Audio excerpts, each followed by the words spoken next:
mga ideas na abstract o na wala silang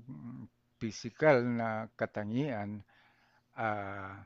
ito yung binibigyang focus ng philosophy. Kaya nga ito ay tinatawag na cognitive, meaning ang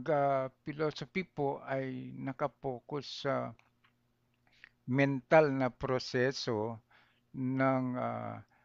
pag-aanalisa ng mga konsepto natin o mga ideas na binibitawan po natin sa ating pakikipagtalakayan. So kung halimbawa, nangusap na tayo na I believe na ah, ah, na ang eleksyon sa itong darating na Mayo ay ay